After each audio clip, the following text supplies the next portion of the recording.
नमो अर्हन्ताणं नमो सिद्धाणं नमो आयर्याणं नमो वज्रायाणं नमो लोये सव्यसाहूणम् मङ्गलं भगवान् वीरो मङ्गलं गौतमोऽर्णि मङ्गलं कुन्दकुन्दाद्यो जयधर्मोऽस्तु मङ्गलम् सर्वमङ्गलमाङ्गल्यं सर्वकल्याणकारकं प्रधानं सर्वधर्माणां जैनं जयतु शासनं जैनं जयतु शासनं जैनं जयतु शासनम् मोक्षमार्गस्य नेतारं भेत्तारं कर्मभूभ्रतां ज्ञातारं विश्वतत्त्वानां वन्दे तद्गुणलब्धये वन्दे तद्गुणलब्धये। तो आज से हम अपना नया पाठ प्रारंभ करने जा रहे हैं जिसका नाम है उपयोग, है ना। अब ये उपयोग कौन सा वाला उपयोग है? यूज करने वाला उपयोग है क्या? किसी चीज का उपयोग करते हैं, जैसे मोबाइल का उपयोग कक्षा को अटेंड करने के लिए कर रहे हैं, वो वाला उपयोग है क्या? नहीं। नहीं। नहीं, ये अलग उपयोग है। इसके बारे में हम विशेष चर्चा करेंगे। तो ये जो पाठ है ये हमारा तत्वार सूत्र जी ग्रंथराज से लिया गया है। जैसा कि आपको पता है, आप जब इसकी वीतराग विज्ञान पाठमाला में के आधार पे ये हमारा पूरा कोर्स तैयार हुआ है, तो उसमें ऐसा लिखते हैं कि भाई जैसे हिंदुओं में गीता सबसे प्रसिद्ध सबसे मुख्य ग्रंथ माना जाता है, मुसलमानों में कुरान को सबसे पवित्र ग्रंथ माना जाता है, क्रिश्चियंस में ईसाइयों में बाइबल को जैसे सबसे ज्यादा पूज्य माना जाता है, वही प्रसिद्धि वही देखा जाए कि मान्यता जो है तत्वार सूत्र जी की जैन धर्म में है। तत्वार सूत्र जी और भक्तामर ऐसे दो अ, ग्रंथ और काव्य हैं जो दिगंबर हो या श्वेतांबर दोनों पक्ष के लोग जो हैं वो उनको स्वीकार करते हैं, है ना। अ, भक्तांबर स्तोत्र जो है वो श्वेतांबर लोग भी मानते हैं, दो तीन छंद उसमें जो हैं वो अ, उसमें मिला के मतलब एक्स्ट्रा ऐड करके वो उसको मानते हैं। और तत्वार सूत्र जी की भी अधिकांश विषय वस्तु जो है वो बराबर मानते हैं। तो ये जो है बहुत ही महत्वपूर्ण ग्रंथ है। तो उनके इस तत्वार सूत्र जी ग्रंथ के आधार पर ही इस पाठ को लिखा गया है। अब तत्वार सूत्र जी जो है वो ये आचार्य उमा स्वामी जी देव के द्वारा लिखा गया था। इसके पीछे भी एक कथा है। ये तत्वार सूत्र ग्रंथ जो है वो कैसे लिखना प्रारंभ हुआ, और ये नहीं कि किसी टीका में मैं क्लियर नहीं हूँ इस बारे में, शायद सरवार सिद्धि जो आचार्य पूज्यपाद स्वामी द्वारा रचित टीका है। एक और फैक्ट की बात कि तत्वार सूत्र जी ग्रंथ के ऊपर सबसे ज्यादा टीकाएं लिखी गई हैं। जितने भी अभी तक ग्रंथ हमको उपलब्ध हुए हैं, उनमें सबसे अधिक टीकाएं जो लिखी गई हैं वो तत्वार सूत्र जी ग्रंथ के ऊपर लिखी गई हैं। और ऐसी ऐसी लिखी गई हैं कि आप देख करके आश्चर्यचकित हो जाएंगे कि भाई एक छोटे से ग्रंथ में कि अगर इसको लिखा जाए तो कोई बहुत ज्यादा बड़ा ग्रंथ नहीं है। आप जिनेन्द्र अर्चना अगर आपने देखी हो पुस्तक, उसके 8-10 पेज में ही ये पूरा का पूरा ग्रंथ आ जाता है। तो इस ग्रंथ में इतनी इतनी सबसे पहले अष्टशती, सहस्त्री, ठीक है ना। तो पहले 800 श्लोक प्रमाण एक ग्रंथ लिखा गया, फिर 8,000 श्लोक प्रमाण ऐसा ग्रंथ इसके ऊपर टीका लिखी गई। सर्वार्थ सिद्धि उनमें से एक प्रमुख है। ऐसे कई सारी टीकाएं इस ग्रंथ के ऊपर लिखी गई हैं।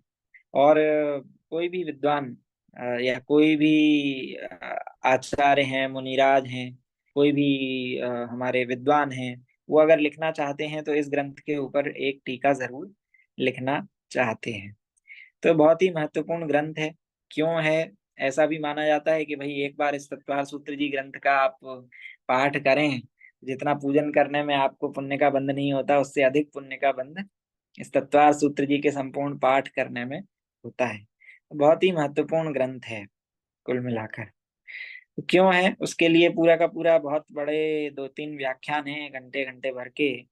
तो जब मैं हमारे मनीष जी मेरठ जो हैं उनके प्रवचन इस ग्रंथ पे सुन रहा था, तो उसमें उन्होंने एक दो व्याख्यानों में इसकी महत्ता पे पूरे पूरे व्याख्यान किए हैं कि भाई ये इतना महत्वपूर्ण ग्रंथ क्यों है।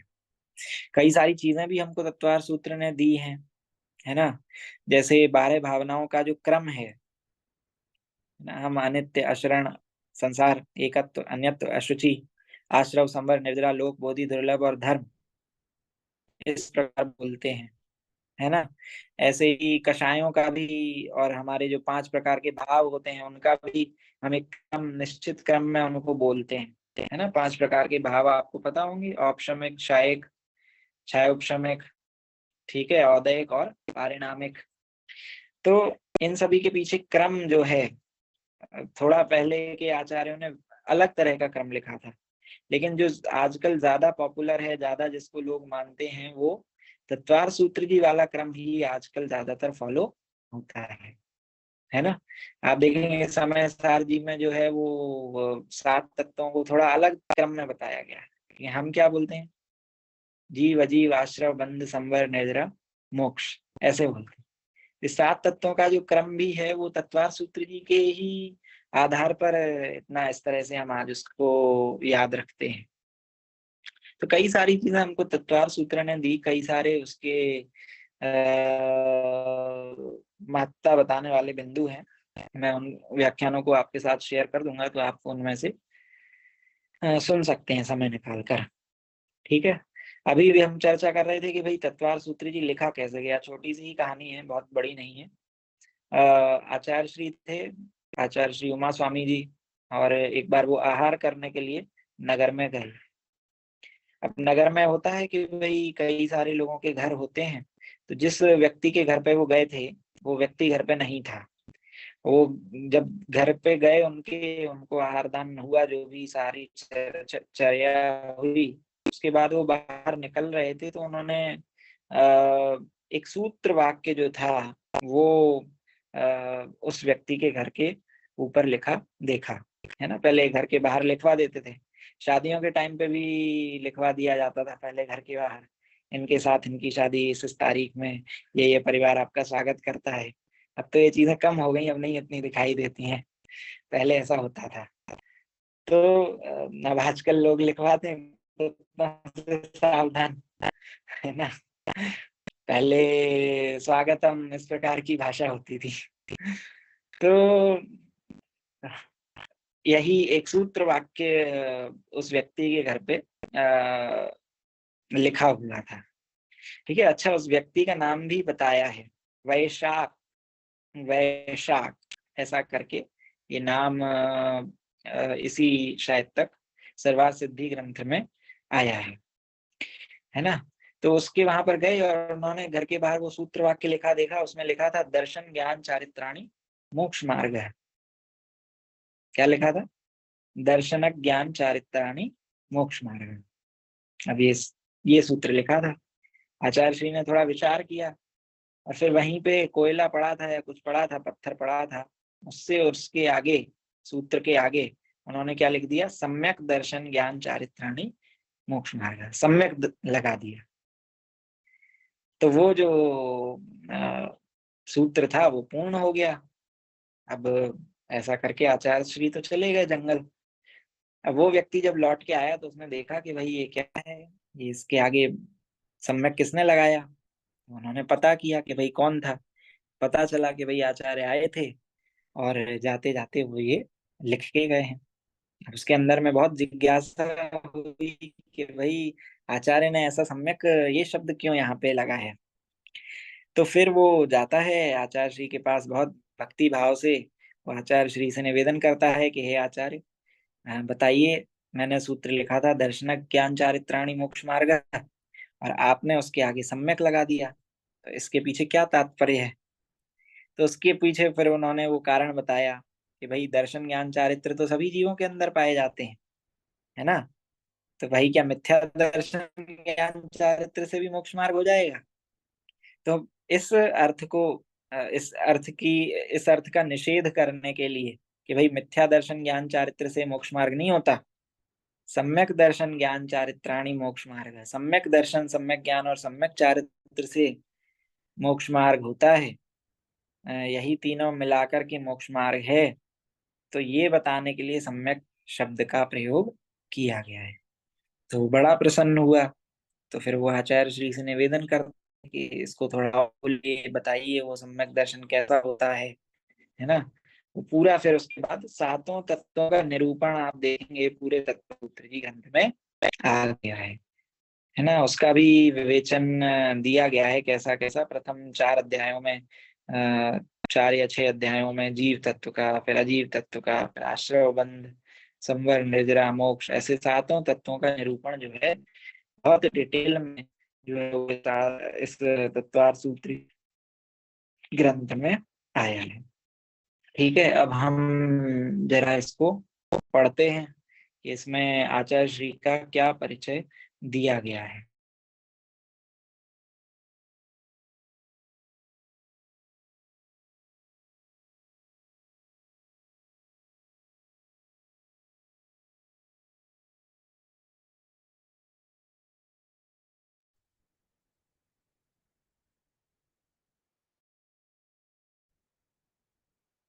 हाँ जी, 1 मिनट, ये थोड़ा नेटवर्क का इशू है,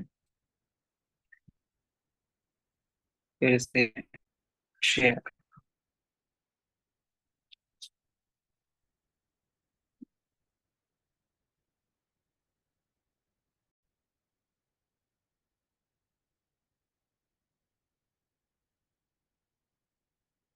उपयोग आचार्य गृध्रपिच्छ उमा स्वामी। ठीक है, तो ये गृध्रपिच्छ क्यों कहा जाता था इनको? गृध्रपिच्छ इनको विशेषण दिया गया था क्योंकि ऐसा माना जाता था कि भाई ये इनकी शायद जो पीछी थी मोर पंख वाली, वो कोई उठा के ले गया था। और उसके बाद फिर गिद्ध की गिद्ध एक पक्षी होता है, उसके पंखों की पीछी बना के इनको अ, ये धारण किए थे, उसको साथ में रखते थे। तो इस वजह से इनका नाम आचार्य गृध्र पिच्छुमा स्वामी माना जाता है। क्या कहते हैं? तत्वार सूत्र कर्तारम गृध्र पिच्छोपलक्षितम वंदे गणीन्द्र संजातम उमा स्वामी मुनीश्वरम। कम लिखकर भी अत्यधिक प्रसिद्धि पाने वाले आचार्य गृध्र पिच्छ उमा स्वामी के तत्वार सूत्र से जैन समाज जितना अधिक परिचित है, उतन उनके जीवन परिचय से उतना ही अपरिचित भी है। अब सोचिए, ये मतलब हमारे आचार्यों की, ऐसा एक नहीं, सारे ही आचार्यों की हमारी विशेषता रही है कि भाई उनके ग्रंथ तो बहुत ज्यादा विख्यात हैं, बहुत ज्यादा लोगों को उनके बारे में पता है। लेकिन आचार्यों का क्या परिचय कि भाई वो पूर्व में किस जगह के थे, है ना, क्या उनका परिवार में कौन कौन था, क्या काम करते थे वो गृहस्थ अवस्था में जब थे, क्या नाम था उनका, किस गांव के थे, ये सभी परिचय बहुत कम मिलता है।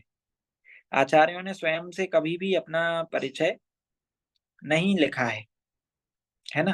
तो ये उनकी विशेषता रही है। आप किन्हीं भी आचार्य को देख लेंगे, उनका परिचय जो है उनके या तो शिष्य लोग देते हैं या उनके बाद में जो ग्रंथ लिखने वाले हैं, उन ग्रंथों की टीका करने वाले, या कोई और आचार्य उन्हें याद करें अपना ग्रंथ लिखते समय, तो वो उनके बारे में बताते हैं।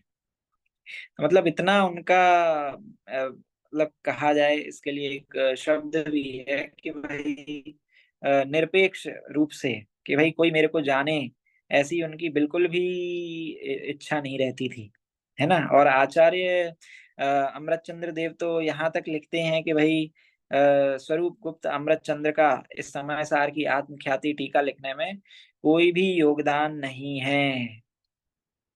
मतलब मैं तो स्वरूप गुप्त हूँ। ये शब्द, क्या बोलते हैं, अक्षरों से शब्द बने, शब्दों से वाक्य बने, और उन वाक्यों के कारण अपने आप इस आत्मख्याति टीका की रचना हो गई। तो मतलब इतना वो निरपेक्ष होकर इतना बिना किसी भार के निर्भर होकर, और बिना किसी लोकेशना, कि भाई लोक में हमारी पहचान हो, लोक में हमारी वाहवाही हो, हमारा नाम बहुत वर्षों तक याद किया जाए। आज सोचिए लगभग 2000 वर्ष हो चुके हैं, 1900 2000 वर्ष। उसके बाद भी हम आचार्य उमा स्वामी देव को, आचार्य कुंद कुंद देव को, अकलंक देव को, है ना, इन सभी को याद कर रहे हैं। तो किंचित मात्र भी इनको नाम का वो नहीं था लोभ। तो कम लिखा है और उसमें भी बहुत अधिक प्रसिद्धि उन्होंने पाई है, लेकिन उनके परिचय के बारे में उनको ज्यादा पता नहीं है। आचार्य उमा स्वामी कुंद कुंदाचार्य के पट्ट शिष्य थे, तथा विक्रम की प्रथम शताब्दी के अंतिम काल में तथा द्वितीय शताब्दी के पूर्वार्ध में भारत भूमि को पवित्र कर रहे थे। तो अभी 2024 चल रहा है, विक्रम की प्रथम शताब्दी मान लीजिए, इसी के 30-40 वर्षों का, 18-20 वर्षों का अंतर जो है वो इस ग्रेगोरियन कैलेंडर और विक्रम का जो कैलेंडर है उसमें होता है। तो विक्रम की प्रथम शताब्दी के आखिरी समय में, मतलब 75-80 इस वर्ष में वो उनका जन्म हुआ होगा। और फिर वो 105 110 या और ज्यादा जो भी समय है, 140-45 उस समय तक वो जीवित रहे होंगे। उस समय उन्होंने ये यहाँ पर वो विचरण कर रहे थे। और आचार्य कुंद कुंद देव के वो पट्ट शिष्य थे, मुख्य शिष्य थे। आचार्य गद्यपीठ उमा स्वामी उन गौरवशाली आचार्यों में हैं जिन्हें समग्र आचार्य परंपरा में पूर्ण प्रामाणिकता और सम्मान प्राप्त है। पूरी तरह से इनको प्रामाणिक माना जाता है सारी ही आचार्य परंपरा में। कोई भी कि भाई तत्वार सूत्र में लिखा है तो ऐसा ही होगा, उसमें कोई भी किंतु परंतु वाली बात नहीं चलती है। इस प्रकार से पूरी प्रामाणिकता उनको प्राप्त है और सम्मान भी प्राप्त है। जो महत्व वैदिकों में गीता का, ईसाइयों में बाइबल का और मुसलमानों में कुरान का माना जाता है, वही महत्व जैन परंपरा में गद्यपीठ उमा स्वामी के तत्वार्थ सूत्र को प्राप्त है। तो इसका जो इसका महत्व है पूरे जैन धर्म में, पूरी जैन परंपरा में तत्वार सूत्र को वो स्थान प्राप्त है। आपसे कहा जाए कि भाई जैन धर्म को समझाने के लिए, जैसे कहा जाए ना हिंदू धर्म को समझना है तो क्या पढ़ लें, कि भाई आप गीता पढ़ लें, कुरान को पढ़ लेंगे तो आपको मुस्लिम मत है वो समझ में आ जाएगा, है ना। अगर आपको ईसाईयत समझना है तो आप बाइबल पढ़ लीजिए, आपको समझ में आ जाएगा। ऐसे अगर जैन धर्म को समझना है कि पूरा जैन धर्म क्या है, तो आप तत्वार सूत्र जी को पढ़ लीजिए, आपको पूरा जैन धर्म समझ में आएगा। ठीक है ना। तो ये जो है वही स्थान हमारे तत्वार सूत्र जी को भी प्राप्त है। इसका दूसरा नाम मोक्ष शास्त्र है। यह संस्कृत भाषा का सर्वप्रथम जैन ग्रंथ है। अब इसका अपर नाम जो है वो मोक्ष शास्त्र है ना। अ, अब मोक्ष शास्त्र कैसे पढ़ा, आपको पता होगा कि भाई, अच्छा ये भी बता दूं आपको, जो हम मंगलाचरण पढ़ते हैं, मोक्ष मार्गस्य नेतारम वेत्तारम कर्मभ्रताम, ये मंगलाचरण जो है ये उमा स्वामी आचार्य देव ने नहीं लिखा था। ये उनके बाद किसी ने जोड़ा है। इसके बारे में कोई भी अभी क्लैरिटी नहीं है, कंफर्मेशन नहीं है कि कहाँ से ये जो मंगलाचरण है वो इस ग्रंथ में साथ में जुड़ा। ठीक है ना। तो भाई शास्त्रों के नाम जो है वो कैसे रखे जाते थे। स्तोत्रों के नाम में तो ऐसा माना जाता था कि भाई जो आपका प्रथम अक्षर होगा, प्रथम शब्द होगा स्तोत्र का, उसका नाम वैसे ही पड़ जाएगा। ठीक है। जैसे भक्तामर स्तोत्र को भक्तामर स्तोत्र क्यों बोलते हैं, क्योंकि भक्तामर प्रणत मौलि मणि प्रभाणा, प्रथम शब्द उसका भक्तामर है, इसलिए उसको भक्तामर कहा जाता है। ऐसे ही कल्याण मंदिर नमेरु, ऐसा करके वो कल्याण मंदिर स्तोत्र भी है। ऐसे कई सारे देवागम नभोयान चामरादि विभूतया, देवागम स्तोत्र है।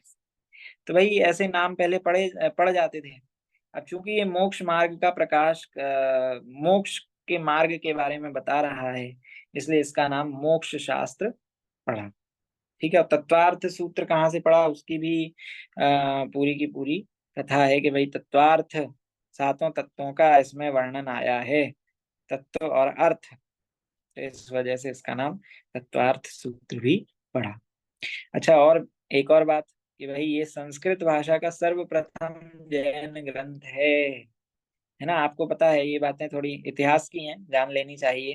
तो जो जैन आचार्य जो थे, उन्होंने अपना लेखन कार्य अन्य मतों के साधु संतों के बहुत बाद प्रारंभ किया है ना। पहले जो हमारी जिनवाणी है, उसको क्या कहते हैं, जिनवाणी का वास्तविक नाम है श्रुत, है ना। हम श्रुत पंचमी मनाई थी हमने अभी कुछ दिनों पूर्व। तो श्रुत अर्थात, श्रुत मतलब होता है जो श्रवण करके हमारे पास पहुंची हो, सुन सुन करके हमारे पास पहुंची हो, तो उसको हम कहते हैं श्रुत।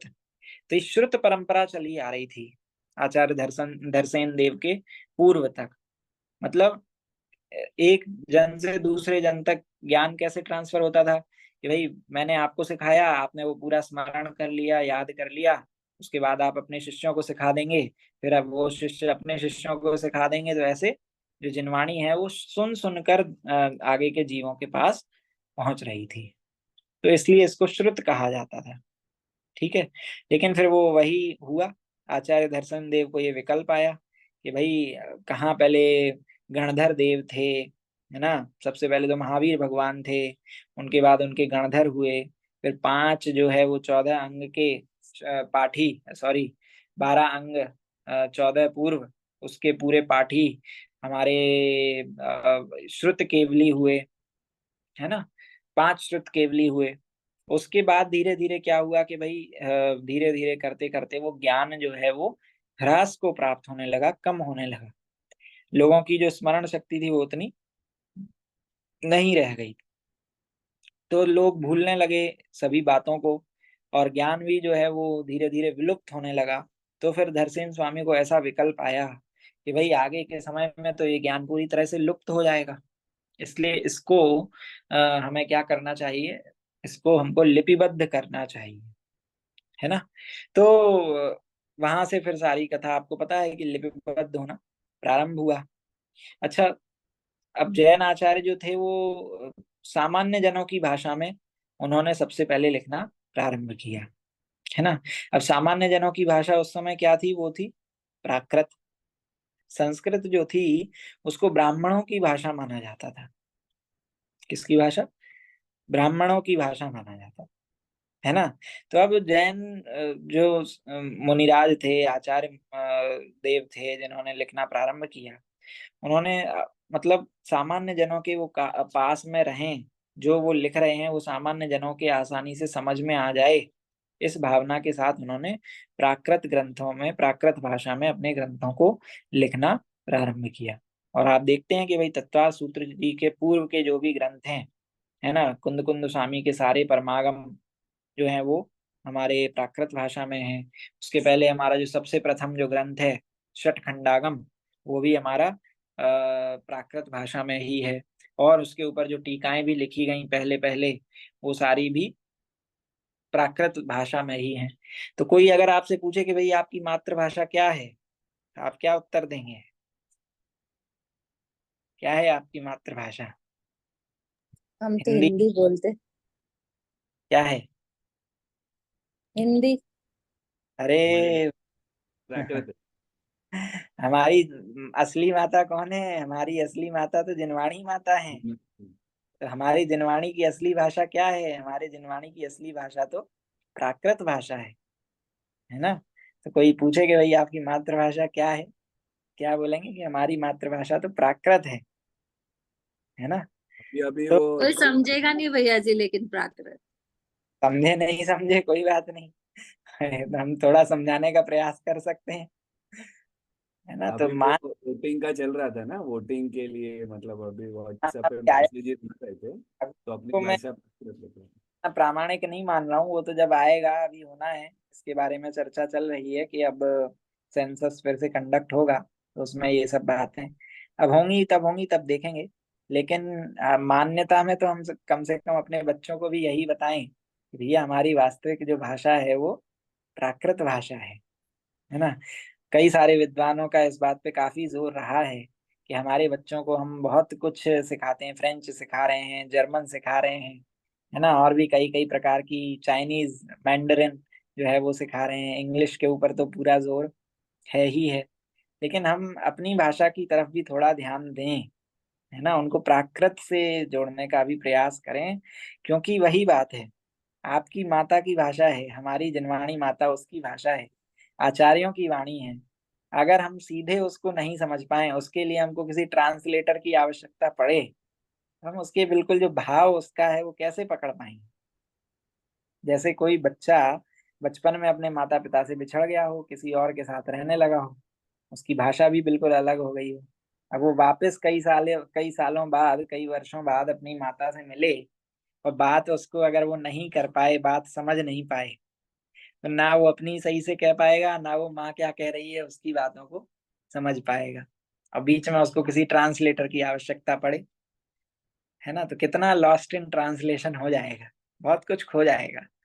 तो ठीक वैसे ही अगर हमको ये भाषा नहीं आती है, प्राकृत अगर हमको नहीं आती, बहुत आसान भाषा है। 10-15 दिन का कोर्स होता है, उसमें आपको बेसिक बेसिक प्राकृत सीखने मिल जाती है। ऑनलाइन भी कई सारे इसके आते हैं कोर्स, तो सीख सकते हैं, और हमको सीखना चाहिए। हमारे बच्चों को भी इसके लिए प्रेरित करना चाहिए, है ना। डॉक्टर साहब का तो छोटे दादा का काफी इस पे जोर रहता था कि भाई सभी को आना चाहिए। बोलते मैं पढ़ रहा हूँ शास्त्र से, और मैं तो सीधे उनकी ही जो आचार्य देव ने जो लिखा है टीका में, सीधे वही पढ़ूंगा, है ना। अब आपको समझ में नहीं आएगी तो आप सोचिए आप कितना मिस आउट कर रहे हैं। तो मैं समझा तो दूंगा अपनी भाषा में, लेकिन सीधे अब जब आप आचार्य देव को पढ़ेंगे तो उसका जो आनंद होगा वो अलग ही होगा। इसलिए अपनी भाषा भी आना चाहिए। तो हम बात हमको भी कठिन लगती है भैया जी, समय सार मतलब पढ़ते हैं तो पढ़ते थोड़ा। पढ़ते ही, अब ठीक है, जैसे अपने पास समय ज्यादा नहीं है तो ठीक है, हम फिर जो हमारे काम की चीज है उस पर ही फोकस करें। लेकिन अगर हमारे पास समय है, शक्ति है, तो फिर हमको इसको सीखने का प्रयास अवश्य करना चाहिए। ठीक है, ये उनके लिए है कि भाई अभी बहुत समय जिनके पास है, अभी नई नई पढ़ाई जो चालू कर रहे हैं। ठीक है, तो हम बात कर रहे थे कि भाई प्राकृत हमारी मातृभाषा है, और तत्वार सूत्र जी के पहले जितने भी सारे ग्रंथ लिखे गए थे वो प्राकृत भाषा में लिखे गए थे। तो अब फिर जब सारे ही ग्रंथ जो था वो प्राकृत भाषा में थे, तो अन्य मत के जो साधु संत थे वो ऐसा समझने लगे कि जैनियों के जो महाराज हैं उनको तो वो ज्यादा ज्ञानी नहीं है, या सामान्य जन की भाषा में बात करते हैं, वो ऐसा अंडर एस्टिमेट करने लगे। फिर उसके बाद हाँ, हमारे आचार्य उमा स्वामी ने ये तत्वार्थ सूत्र जी जो है वो संस्कृत भाषा में लिखा। और संस्कृत भाषा जो है वो विद्वानों की भाषा मानी जाती थी, है ना। पहले जो होते थे ना कि भाई कास्ट सिस्टम बहुत चलता था, तो ब्राह्मणों की भाषा जो है वो इसको संस्कृत को माना जाता था।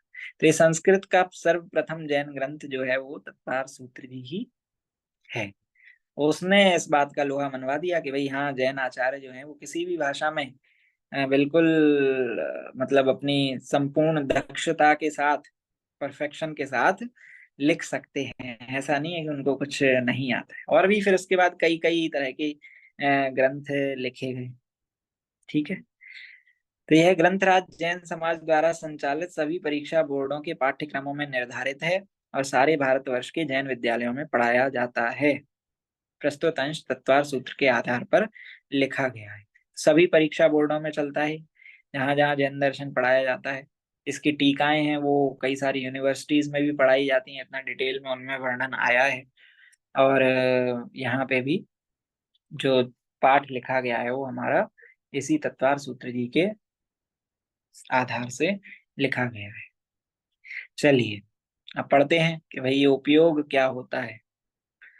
ठीक है, इसके ऊपर भी हम थोड़ा चर्चा करेंगे कि भाई उपयोग क्या है, पहले वो समझ लें, फिर हम देखते हैं कि भाई उपयोग को ही आत्मा का लक्षण क्यों बनाया।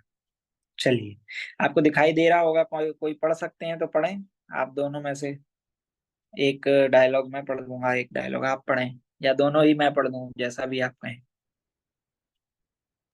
नहीं, पढ़ लेंगे ना भैया जी। मैं चलिए, पढ़ूं? हाँ तो मैं दर्शन लाल का पढ़ लेता हूँ, आप ज्ञानचंद का पढ़िए। भाई ज्ञानचंद, यह मेरी समझ में नहीं आता कि पिताजी ने अपने ये नाम कहाँ से चुने हैं। अरे, तुम्हें नहीं मालूम, ये दोनों ही नाम धार्मिक दृष्टि से पूर्ण सार्थक है। अपने आत्मा का स्वरूप ही दर्शन ज्ञान में है। शास्त्र में लिखा है, उपयोगो लक्षणम, अर्थात जीव का लक्षण उपयोग है और दर्शन ज्ञान के व्यापार अर्थात कार्य को ही उपयोग कहते हैं। अरे वाह, ऐसी बात है क्या? मुझे तो ये नाम बड़े अटपटे लगते हैं। भाई, तुम ठीक कहते हो। जब तक जिस बात को कभी नहीं सुना, कभी नहीं जाना, कभी जाना नहीं, तब तक ऐसा ही होता है। आचार्य कुंदकुन स्वामी ने भी लिखा है, इस जीव ने विषय कषाय की बातें तो खूब सुनी है, परिचय किया है और अनुभव भी की है। अतः ये वे सरल लगती है, परंतु आत्मा की बात आज तक न तो सुनी है, न ही परिचय किया है और न आत्मा का अनुभव ही किया है। अतः अटपटी लगेगी ही। भाई ज्ञानचंद, तो आप इस उपयोग को थोड़ा और खुलासा करके समझाओ, जिससे कम से कम अपने नाम का रहस्य तो जान सकूं। अच्छी बात है, सुनो। चैतन्य के साथ संबंध रखने वाले अनुविधायी जीव के परिणाम को उपयोग कहते हैं और उपयोग को ही दर्शन ज्ञान भी कहते हैं। यह दर्शन ज्ञान सब जीवों में होता है और जीव के अतिरिक्त, एक सेकेंड, जीव के अतिरिक्त अन्य किसी द्रव्य में नहीं होता। इसलिए ये जीव का लक्षण है।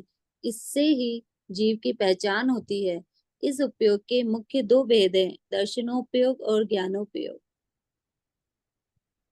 हाँ जी। चलिए, तो अभी हम थोड़ा समझते हैं इसके ऊपर क्या कह रहे हैं कि भाई, दो बालक थे, दर्शन लाल और ज्ञानचंद। तो वो आपस में भाई भाई भाई हैं, वो बात कर रहे हैं। दर्शन लाल को समझ में नहीं आता कि भाई ये पिताजी ने अपने नाम कहाँ से चुने हैं। है ना, आजकल होता तो दर्शन और ज्ञान रख देते। थोड़ा पुराने हैं ये तो, लाल और चंद लगाए गए हैं। पहले लगाए जाते थे लाल और चंद, कुमार, ये सभी जो हैं वो नामों के साथ बहुत इनका प्रयोग होता था। तो वो कहते हैं कि भाई अरे तुम्हें नहीं मालूम, ये दोनों ही नाम धार्मिक दृष्टि से पूर्ण सार्थक हैं, पूर्ण सच्चे हैं, बिल्कुल सही हैं। है ना, और इसलिए हमारे पिताजी ने हमारे जो नाम है वो रखे हैं। आत्मा का स्वरूप ही दर्शन ज्ञानमय है। मोक्ष शास्त्र में लिखा है, उपयोगो लक्षणम, अर्थात जीव का लक्षण उपयोग है, और ज्ञान दर्शन के व्यापार अर्थात कार्य को ही उपयोग कहते हैं। तो कहते हैं कि भाई ये कहाँ से लिया गया, ये तत्वार सूत्र जी में सूत्र आया है, उपयोगो लक्षणम। तो वहां से ये निकल के आया, और उपयोग अर्थात क्या, ज्ञान और दर्शन का व्यापार वही उपयोग है ना। ज्ञान और दर्शन को ही उपयोग कहते हैं, एक शब्द में कहा जाए। वहां से ये हमारा नाम वहां से निकल कर आए हैं। तो इसलिए हम लोगों के नाम दर्शन और ज्ञान रखे गए हैं। अब मैं आपसे थोड़ा चर्चा कर लेता हूँ कि भाई दर्शन और ज्ञान, ये तो हम समझते ही हैं। दर्शन अर्थात अभी आगे आएगा इसमें कि सामान्य प्रतिभास को दर्शन कहते हैं। Recording in progress. और दर्शन के द्वारा जाने हुए पदार्थ को अ, विशेष जानने को, है ना, उसको हम कहते हैं ज्ञान। अभी इसकी परिभाषाएं आगे आएंगी, लेकिन हम ये सबसे पहले विचार करें कि भाई दर्शन और ज्ञान को ही आत्मा का लक्षण क्यों बनाया गया। हम अन्य किसी गुण को या धर्म को या शक्ति को आत्मा का लक्षण क्यों नहीं बना सकते थे। अच्छा बताइए। इसके लिए भी पूरे के पूरे आप समझने जाएंगे तो इस पे उन्होंने 3 प्रकार के दोषों का भी वर्णन किया है। आप कभी इसका न्याय का, जैन न्याय का अध्ययन करेंगे तो उसमें आपको समझ में आएगा कि 3 प्रकार के दोष होते हैं। है ना? बड़े हैं बे, अति व्याप्ति, समझना। असम। 3 प्रकार कुछ लक्षण में लगते हैं, हम किसी भी वस्तु का लक्षण बनाते हैं। तो लक्षण की भी परिभाषा बात यहीं से स्टार्ट होती है कि भाई लक्षण किसे कहते हैं। तो कई सारी मिली हुई वस्तुओं में से हमारा जो साध्य है ना, उसकी अभी exact word to word definition नहीं बता पाऊंगा मैं, उसका जो भाव है वो बता रहा हूँ। तो कहते हैं कई सारी मिली हुई वस्तुओं में से जो हमारा लक्ष्य है उसको पहचानने के लिए उसको अलग करने के लिए हम जिसका इस्तेमाल करते हैं उसको लक्षण कहते हैं, है ना। अब लक्षण बनाना कितना जरूरी है ये बहुत जरूरी है ना। ये हमको समझना बहुत जरूरी है कि भाई अब जीव और शरीर जो है वो अनादिकाल से मिले हुए हैं। भिन्न भिन्न तो हमको कभी भी देखे नहीं जाते, कभी भी हम नहीं देखते। अच्छा आप कहें सिद्ध भगवान, तो सिद्ध भगवान को तो किसी ने देखा ही नहीं है, वो तो सिद्ध शिला पे रहते हैं। तो कभी भी हमने शरीर से और जीव को जो है वो अलग नहीं देखा है। तो जीव को पहचानने के लिए हमको उसका लक्षण तो बनाना पड़ेगा। तो ये लक्षण की परिभाषा यहाँ से आती है। अब कहते हैं कि जीव क्या करता है, वो लक्षण बनाता है तो उसमें गलती कर देता है। और वो जो गलतियां होती हैं वो तीन प्रकार की होती हैं। उन तीन प्रकार की गलतियों को समझना जरूरी है। अगर हम उन गलतियों को नहीं करेंगे तभी हम जाकर के वास्तविकता में कोई भी लक्षण है वो सही बना पाएंगे। ठीक है ना। तो इसको समझाने के लिए पूरा उसका मतलब है प्रोसेस। अब ठीक है हम करते हैं, समझते हैं, तीनों को भी समझ लेते हैं। इनके लिए कोई अलग से पाठ तो नहीं है, इसी में से ही समझाते हैं। तो सबसे पहला जो गलती होती है, अच्छा जो लक्षण नहीं होता लेकिन लक्षण जैसा हमको दिखाई देता है ना, वास्तविक लक्षण नहीं होता, उसको हम कहते हैं लक्षणाभास। क्या कहते हैं?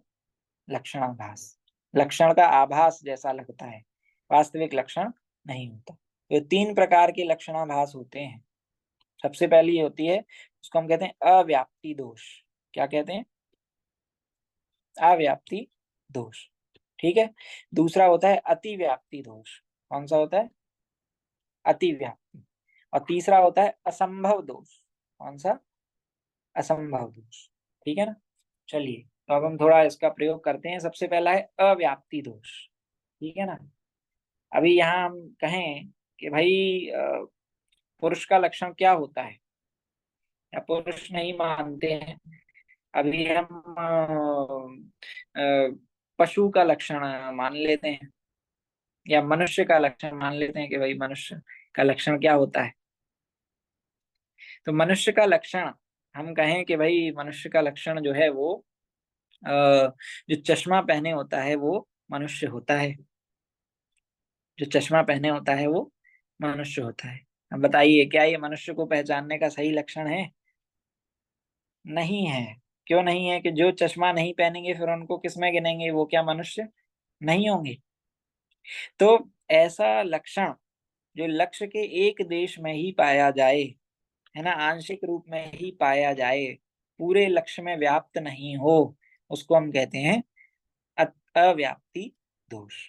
जो लक्षण लक्ष्य के एक देश में ही पाया जाए, पूरे लक्ष्य लक्ष्य में व्याप्त नहीं हो, फैला हुआ नहीं हो, पूरे लक्ष्य पे लागू नहीं होता हो, उसको हम कहते हैं अव्याप्ति दोष।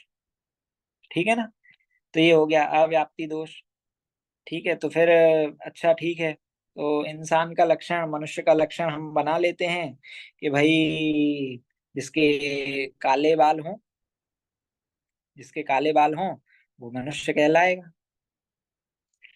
तो फिर बताइए इसमें कौन सा दोष आता है? काले बालों को अगर मनुष्य का लक्षण मान लें तो इसमें कौन सा दोष आएगा?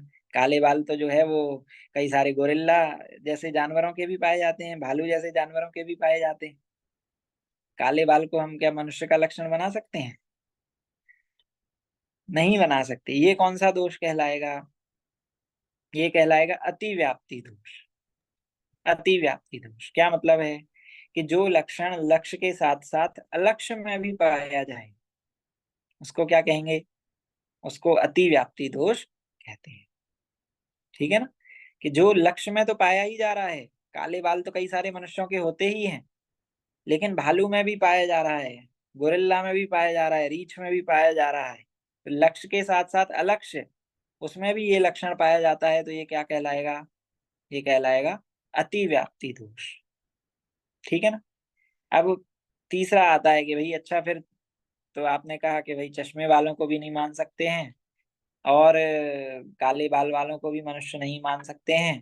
तो फिर बताइए, फिर बोलते अच्छा ऐसा करो कि भाई जिसके सींग पाए जाते हैं वो मनुष्य होता है। जिसके सींग होते हैं वो मनुष्य होता है। अब ऐसा हो सकता है क्या? अभी सींग वाला मनुष्य देखा है क्या? नहीं देखा है। असंभव दोष। तो ये कौन सा दोष है? ये है असंभव दोष, कि भाई सींग कभी हो ही नहीं सकते, जिसके सींग हो वो मनुष्य हो ही नहीं सकता। तो जो लक्षण लक्ष्य में सर्वथा नहीं ही पाया जाता है, पाया ही नहीं जाता लक्ष्य में, कभी भी नहीं पाया जाता है ना, उसको हम क्या कहते हैं? उसको कहते हैं हम असंभव दोष। वहां पे अगर ये आता है कि भाई लक्षण, हम उसको लक्षण बना लें जो लक्ष्य में पाया ही नहीं जाता, तो उसको हम क्या कहेंगे? असंभव दोष। तो ये तीन प्रकार के दोष होते हैं। ठीक है ना। अब चलिए, अब हम इसको हम आत्मा के ऊपर घटाते हैं। ठीक है ना। चलिए, तो हम सबसे पहला लक्षण बना लेते हैं कि भाई चलिए जीव का क्या लक्षण बनाएं। किसी व्यक्ति ने कहा कि जीव का लक्षण सुख बना लेते हैं। क्या बना लेते हैं? अनंत सुख जीव का लक्षण बना लेते हैं। बताइए, बनेगा क्या जीव का लक्षण अनंत सुख? या सुख मान लें, चलिए सुख जीव का लक्षण बनेगा क्या? नहीं बनेगा। क्यों नहीं बनेगा? कौन सा दोष आएगा इसमें? अव्याप्ति। अव्याप्ति दोष आएगा, है ना। अव्याप्ति दोष क्यों आएगा? बताइए, थोड़ा समझाइए। अव्याप्ति दोष कैसे आएगा, क्यों आएगा? जीव का लक्षण अगर सुख को बनाया जाए तो अव्याप्ति दोष क्यों आएगा? अति व्याप्ति आएगा भैया जी। सुख अव्याप्ति, अव्याप्ति। दुख अव्याप्ति की दोष सुख, कैसे आएगा? सुख है कि दुख? सुख ना। सुख, क्या सुख बोल रहे तो हैं भैया जी? ना, जीव का गुण कोई दुख नाम का गुण तो है नहीं ना। सुख नाम का गुण है, तो सुख को लक्षण बनाइए। सुख को अगर हम लक्षण बना लेते हैं तो अव्याप्ति दोष आता है। कैसे आता है? समझाइए इस बात को। क्या बताया था मैंने कि जो लक्षण लक्ष्य के एक देश में पाया जाता है, तो सुख सभी किसके सुखी नहीं है इसलिए, सभी मतलब सुखी कोई दुखी है कोई सुखी है। ही सुखी है। अगर अंश की अपेक्षा से देखा जाए तो सम्यक दृष्टि जीव छठे सातवें गुणस्थानवर्ती मुनिराज वही बस सुखी हैं, है ना। चौथे से ऊपर के गुणस्थान वाले ही जीव होंगे, बाकी अनंत जो जीव हैं फिर उनको क्या कहेंगे? उनको जीव नहीं मान पाएंगे। इसलिए सुख को जीव का लक्षण नहीं बनाया। तो उससे हमारे दिमाग में स्थित जीव में बाकी शेष जो है प्रथम गुण स्थान वाले, द्वितीय तृतीय गुण स्थान वाले, तो जीव की श्रेणी में ही नहीं आएंगे, उनकी गिनती ही नहीं होगी, है ना। फिर हम किसका आश्रय लेंगे? तो इस वजह से उन्होंने कहा कि भाई सुख को जीव का लक्षण नहीं बना सकते। ठीक है। चलिए ठीक है, सुख को नहीं बना सकते हैं तो फिर क्या करें? अस्तित्व गुण को तो बना सकते हैं ना। चलिए, अस्तित्व गुण भी आपको समझ में आ जाएगा। अमूर्तत्व गुण, अमूर्तत्व गुण को बना सकते हैं। नहीं, वो तो धर्म द्रव्य सब अमूर्ति की है ना। आकाश। हाँ, कौन सा दोष आएगा इसमें? अमूर्तत्व को अगर बना लें तो अति व्याप्ति। अति व्याप्ति दोष आएगा। क्यों आएगा? अमूर्तत्व को अगर हमने लक्षण बना लिया जीव का, तो पुद्गल को छोड़ के धर्म अधर्म आकाश काल ये भी कैसे हैं? अमूर्तिक हैं। तो ये हो गया अतिव्याप्ति। हमारा लक्ष्य तो था जीव, लेकिन ये लक्षण तो जीव के अलावा अन्य लक्ष्यों में भी पाया जा रहा है, अलक्ष्यों में भी पाया जा रहा है। तो ये इस वजह से इसमें अतिव्याप्ति दोष आएगा, इसलिए हम अमूर्त तत्व को भी जीव का लक्षण नहीं बना सकते। ठीक है। फिर बोलते क्या और? वीर्य जो है, वीर्य गुण भी जो है वो समस्त द्रव्यों में पाया जाता है ना। फिर क्या करें? बचते हैं ज्ञान और दर्शन। ज्ञान और दर्शन ऐसे गुण हैं जो कि मात्र जीव में ही पाए जाते हैं। अच्छा, जीव में तो पाए ही जाते हैं, चाहे निगोदिया हो, है ना, अक्षर के अनंतवें भाग का जिसको ज्ञान है, चाहे निगोदिया हो, चाहे अनंत ज्ञानी सिद्ध हो, यहाँ बिल्कुल निकृष्ट अवस्था से सबसे उत्कृष्ट अवस्था तक भी ये ज्ञान दर्शन जो लक्षण है वो पाया जाता है। सब कुछ चला जाएगा आपके पास से, लेकिन एकमात्र अगर कुछ बचा रहेगा तो वो है ज्ञान का कभी भी नाश नहीं होगा। अक्षर के अनंतवें भाग ज्ञान तो रहेगा। समझ में आया? तो निगोद अवस्था में भी, जहाँ पे कुछ भी नहीं है जीव के पास, एक श्वास में 18 बार जन्म और मरण कर रहा है, वहां पे भी उसका ज्ञान और दर्शन बरकरार रहता है, वो उसको नहीं छोड़ता। तो इस वजह से उसको जीव का लक्षण माना गया। समझ में आया? तो ये कह रहे हैं कि भाई उपयोगो लक्षणम, अर्थात जीव का लक्षण उपयोग है, जीव को पहचानना है आपको, है ना। यहाँ से बात आई कि भाई मोक्ष मार्ग, मोक्ष मार्ग सुखी होना है तो कहाँ चलना पड़ेगा? मोक्ष जाना पड़ेगा। मोक्ष मार्ग कैसे होगा? कि वो सम्यक दर्शन ज्ञान चारित्र से होगा। ठीक है। अब सम्यक दर्शन के ऊपर वो व्याख्यान करने लगे कि भाई अच्छा ये सम्यक दर्शन कैसे होगा। पहले उन्होंने बताया कि किस किस प्रकार का सम्यक दर्शन होता है। ठीक है ना। उन्होंने निसर्गज और अधिगमज जैसे दो प्रकार का सम्यक दर्शन बताया। फिर कहते हैं अच्छा ये सम्यक दर्शन होता कैसे है, किस चिड़िया का नाम है सम्यक दर्शन। तो फिर वो बताते हैं कि जीव अजीव आश्रव बंध संबर निर्जरा मोक्षास तत्वम, सात तत्वों की श्रद्धा का नाम ही क्या है? सम्यक दर्शन है। सात तत्वों का श्रद्धान करने से सम्यक दर्शन होता है। उन्होंने कहा ठीक है, अच्छा अब इनकी परिभाषा बताइए कि ये सात तत्व कौन कौन से होते हैं, कैसे कैसे होते हैं। तो फिर उन्होंने जीव तत्व का व्याख्यान करते समय बताया कि भाई जीव किसे कहते हैं, कैसे पहचानेंगे? कि जो ज्ञान और दर्शन से सहित होता है, ज्ञान और दर्शन का व्यापार करता है, कार्य करता है, उसको ही उपयोग कहते हैं, और वही जीव का लक्षण है। समझ में आया क्या? यहाँ तक किसी को कोई प्रश्न है? सभी कुछ समझ में आ रहा है? आवाज आ रही अरे अरे। है? तो समझ में आ गया ना। तो वहां से ये आया कि भाई जीव का लक्षण उपयोग है, और दर्शन ज्ञान के व्यापार अर्थात कार्य को ही उपयोग कहते हैं। कोई कहे कि भाई दर्शन के लिए अलग से दर्शन नाम का गुण बनाने की क्या जरूरत थी? दर्शन अर्थात होता है सामान्य प्रतिभा, सभी आगे चल के आएगा। बोलते दर्शन की क्या जरूरत थी? बोलते कि पहले के जमाने में क्या होता था, राजा महाराजा होते थे, उसके बाद तक भी चला, अभी भी होते हैं कभी कभी। उसमें देखा होगा आपने कि भाई उनको शेव कराने जाना हो, अब आप तो कैसे करते हैं शेव अंकल? एक हाथ में अपना डिब्बा लिया, एक हाथ में रेजर लिया, और मिरर के सामने खड़े होके दाढ़ी बना ली, है ना। अब हमारा पुण्य बहुत हीन हो गया है, क्षीण हो गया है। पहले जो होता था वो क्या होता था, राजा साहब बैठते थे हाथ पांव फैला के, एक व्यक्ति मालिश करता था। मालिश भी एक ही नहीं करता था, दो चार लगे होते थे। एक दायां हाथ दबा रहा है, एक दायां पैर दबा रहा है, दूसरा बायां हाथ बायां पैर दबा रहा है। एक जन मग्गा पकड़ के खड़ा है साइड में, एक जन शीशा पकड़ के खड़ा है साइड में, एक जन रेजर से वो बना रहा है, एक जन बालों पे उनकी मालिश कर रहा है। अब आप कहें ये काम तो हम अकेले ही कर लेते हैं, दाढ़ी बनाने जैसा काम तो हम अकेले ही कर लेते हैं आजकल, इन सब की क्या जरूरत है? बोलते वो इतने वैभवशाली तत्व हैं कि उनको किसी भी चीज की, एक छोटे से कार्य के लिए भी एक पूरा अलग आदमी दे रखा है काम करने के लिए। दाढ़ी बनाने वाला अलग, हाथ पैर दबाने वाला अलग, और उनकी चंपी करने वाला वो सब अलग। तो आत्मा इतना महान तत्व है, इतना वैभवशाली तत्व है कि भाई उसके लिए एक छोटा सा सामान्य प्रतिभास का जो काम है,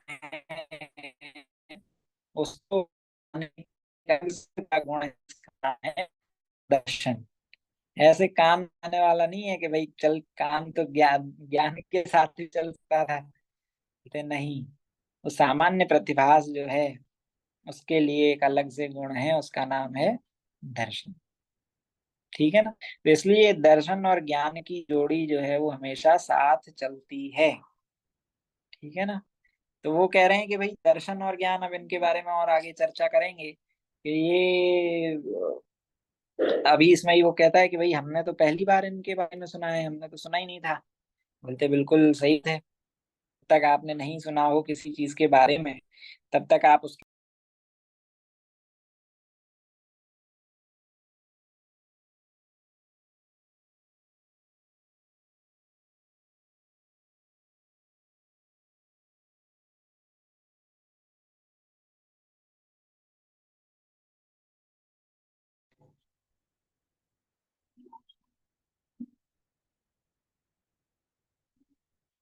हाँ जी।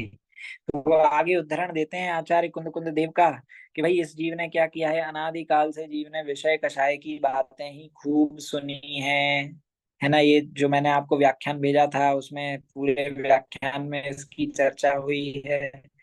आचार्य कुंद कुंद देव किन परिस्थितियों में समय सारजी ग्रंथ की रचना कर रहे थे, जहां पर जीव ने मात्र बंध की ही बात सुनी थी, कर्मों की अपेक्षा से ही जीव का पूरा वर्णन सुना था। भाई जीव को ढूंढना है, कहाँ जाइएगा, 14 मार्गणा स्थानों में जाएंगे, 14 गुण स्थानों में जाएंगे, 8 कर्मों के बीच में जाएंगे। तो जीव ने मात्र बंध की ही बात सुनी थी। ठीक है, अनादि काल से हमने विषय कषायों की ही बात सुनी है, इसलिए हमको किसी को सिखाना नहीं पड़ता है कि विषयों का भोग किस प्रकार करना है, अपने आप ही आ जाता है। कोई किसी बच्चे को सिखाता है कि भाई माँ का दूध ऐसे आपको पीना है? सिखाता है क्या? भूख लगे तो रोना है, कोई सिखाता? अब बता रही आपको। हेलो। हाँ, तो कहते हैं कि भाई माता का दूध पीना नहीं सिखाता है कोई, कोई रोना नहीं सिखाता है भूख लगने पे, कोई सोना नहीं सिखाता है। क्यों नहीं सिखाता? सिखाने की आवश्यकता ही नहीं पड़ती। अनादि काल से हमने ये सब काम किए हैं, तो हमको इनकी आदत हो गई है। तो वैसे ही विषय कषायों को भोगने के लिए हमको ज्यादा दिमाग नहीं लगाना पड़ता। हमको पता होता है कि विषय कषायों का सेवन कैसे करना है। तो हमने अनादि काल से विषय कषायों की बात खूब सुनी है, उनका परिचय भी किया है और अनुभव भी की है, अतः वे सरल लगती हैं। वो बोलते बंध की कथा अनादि काल से सुनी है हमने। ठीक है, मात्र सुनी ही नहीं है, परिचय भी किया है, उनके बारे में डिटेल में जाना भी है, उनका अनुभव भी किया है। तो किसी को सुनाने में समझाने में हमको कोई वो समय नहीं लगता। लेकिन आत्मा की बात आज तक ना तो सुनी है, ना ही परिचय किया है, और ना आत्मा का अनुभव ही किया है, अतः अटपटी लगेगी ही। हमने कभी भी आत्मा की बात अनादि काल से नहीं सुनी है। ऐसा आत्मा जो आचार्य कुंद कुंद देव दिखा रहे हैं समय सार जी में, ऐसे शुद्ध आत्मा की बात हमने अनादि काल से नहीं सुनी है। इस वजह से क्या है, वो हमें अटपटी लगती है। मंदिर में जाके आप जहाँ स्वाध्याय नहीं करते हो लोग, वहां कहें कि तुम तो भगवान आत्मा हो, तो क्या बात कर रहे हो? हम कहाँ से भगवान हो सकते हैं? भगवान वहां बैठे हैं। बोलते हैं, अरे तुम भगवान हो, तुमको भगवान कह रहे हैं। बोलते हैं नहीं, ऐसा हो ही नहीं सकता। अब सोचिए, भगवान जिन्होंने बताया उनको ये गालियां पड़ी हैं इससे ज्यादा, भाई ये क्या क्या बोलते रहते हैं, हटाओ इनको। तो वो इसी वजह से है कि अनादिकाल से वो बात हमने कभी भी सुनी नहीं है, अनुभव नहीं की है, इसलिए हमको अटपटी लगती है। कहते हैं ठीक है, चलिए तो थोड़ा और डिटेल में समझाइए ताकि इसमें अपने कम से कम नाम का रहस्य तो जान सकूं। तो बोल रहे हैं कि चैतन्य के साथ संबंध रखने वाले अनुविधायी, ठीक है, चैतन्य के साथ जिसका संबंध है, आत्मा के साथ जिसका संबंध है, ऐसे जीव के परिणाम को उपयोग कहते हैं, और उपयोग को ही ज्ञान दर्शन भी कहते हैं। है ना, हम ऐसे बोल देते हैं, ज्ञान को मुख्य कर देते हैं, लेकिन क्रम ऐसा ही होता है, दर्शन और ज्ञान। यह दर्शन ज्ञान सब जीवों में होता है, और जीव के अतिरिक्त अन्य किसी द्रव्य में नहीं होता है। इसलिए यह जीव का लक्षण है, इससे ही जीव की पहचान होती है। तो जीव की पहचान करना हो तो हमको ज्ञान दर्शन बस ढूंढ लेना चाहिए। जहाँ ज्ञान दर्शन पाए जाएंगे वहां पर जीव पाया जाएगा। अब देखिए, जगदीश चंद्र बोस ने अभी कुछ समय पहले ही, 100-200 साल पहले ही ये खोज करके बताया कि भाई वृक्षों में भी जीवन होता है, वृक्ष भी जीव होते हैं, है ना, पेड़ पौधे भी जीव होते हैं। लेकिन भाई हमारे आचार्यों ने तो सोचिए, आज से कितने हजार पहले, हमारे तो भगवान अनंत काल पहले, कोड़ा कोड़ी वर्षों पहले बता के आ गए हैं कि भाई वृक्षों के अंदर भी मात्र वृक्ष ही नहीं, पृथ्वी, जल, अग्नि, वायु, इनके अंदर भी जीव पाए जाते हैं।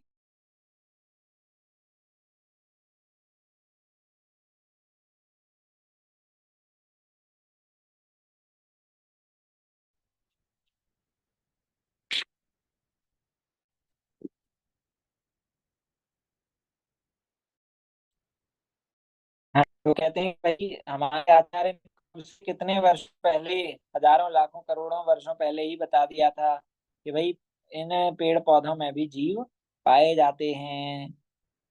तो इससे ही जीव की पहचान होती है, इस वजह से इनको जीव का लक्षण बनाया है।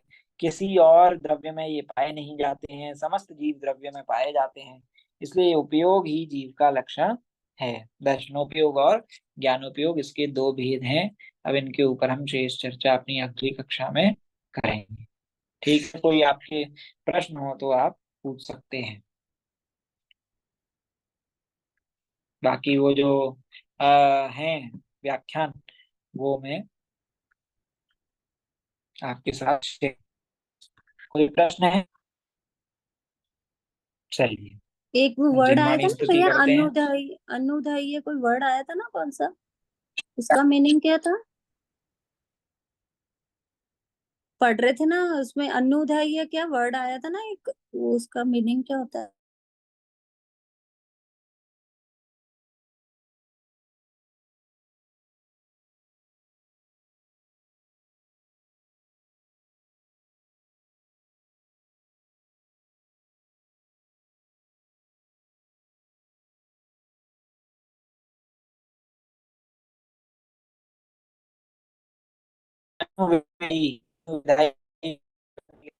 संबंध रखने वाला, संबंध रखने वाला है जीव के साथ, उनको हम कहते हैं अनुविधायी।